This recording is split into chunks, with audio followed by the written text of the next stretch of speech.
last year, or was it the year before, Aaron was very specific in his language when he said he was immunized instead of vaccinated.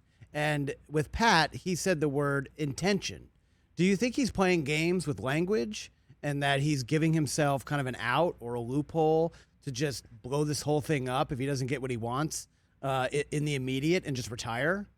Mike Florio raised a great point, and the answer is I don't know if he used the word intent or intention with that intent to leave himself an out, but it certainly can be an out. So whether he did it with the, and I'm using the word intent 7,000 times, whether he used the word intent or intention with that intent, I don't know.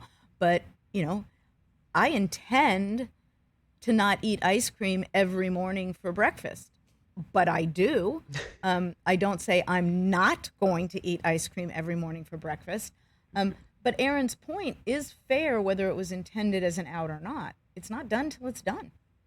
Anyone can change their mind. The Packers can change their mind. Jordan Love, and I'm not wishing this on anyone, and it's not a jinx, but Jordan Love could be on a bicycle tomorrow and hurt his knee, and then the Packers might have to rethink this.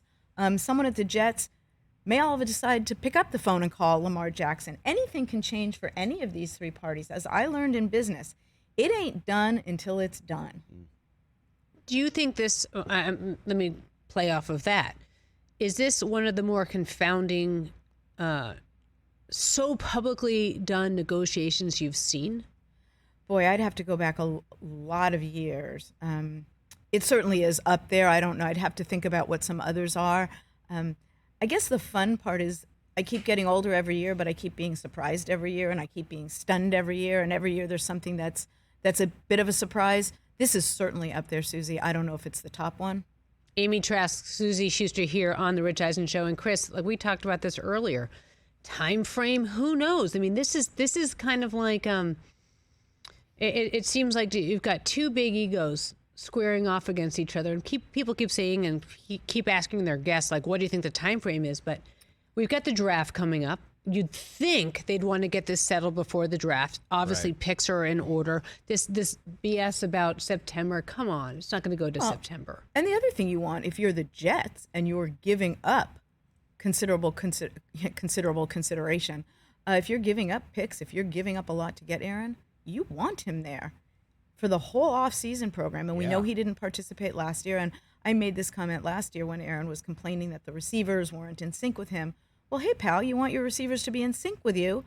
Go to the off-season program and sync up. In other words, I don't think you get it both ways. I don't think you get to opt not to go, which is your right since it's voluntary, and yet complain that you're not in sync if you don't go. If I'm the Jets, that's part of my negotiation with Aaron, which is we want you, but we need you all in. We need you here syncing up, and I would be stunned if Aaron doesn't do that.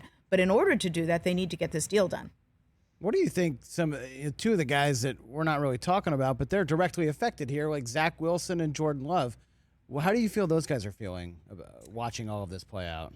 That's exactly what they're doing. They're watching it play out. And I don't know either of those men personally, so I don't know how they're reacting to it. They're certainly comporting themselves very, very well publicly. I don't know what they're saying behind the scenes. Let's have a little fun here, right? Because, okay, there's camera 7. Say that you were like, you're sitting across from the Packers and the Jets. With your experience, that's them. Aaron's there. The Jets are here.